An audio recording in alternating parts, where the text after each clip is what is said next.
හිරිපොද වැසෙන් plastic සැත්කමක් කර දේශානිව ආත්මිගේ චරිතයට රැගෙන මියෝනාව ඉවත් කරපු අය ගැන මියෝනාත් මුල්වරට කටාරී.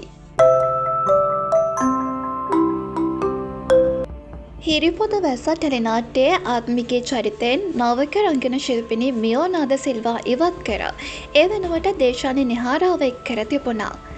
ප්ලාස්ටික් සැත්කමක් මගින් මුහුණ වෙනස් වූ බව හඟවා එසේ ආත්මිගේ චරිතය දේශානිට ලබා දී තිබුණා. ඇය ඉවත් කළ හේතුව ලෙස නිෂ්පාදකවරයා පවසා සිටියේ ඇය තහනම් මත්ද්‍රව්‍ය භාවිතය සඳහා හුරු වූ රංගන ශිල්පිනියක් බවයි. එසේම ඇය නයිට් ක්ලබ් යන තැනැත්තියක් බවද සඳහන් කර තිබුණා. නිෂ්පාදකවරයා විසින් ඇය පිළිබඳව බොහෝ චෝදනා ගොනු කරමින් අවසානයේ ඇයගේ ඉවත්වීම සහ ආත්මිගේ චරිතයට දේශානිගේ ආගමනය සියල්ල මේ වන විට සිදු වී තිබෙනවා. කෙසේ නමුත් මියෝනා තම මුහුණු පොතෙහි සටහනක් තබමින් පවසා ඇත්තේ මෙවැන්නක්. අවුරුද්ද විතරයි අලුත් වුණේ. ඉන්නේ හිටපු පරණ මිනිස්සුමයි. ඒක නිසා පරිස්සමට යනුවෙන්.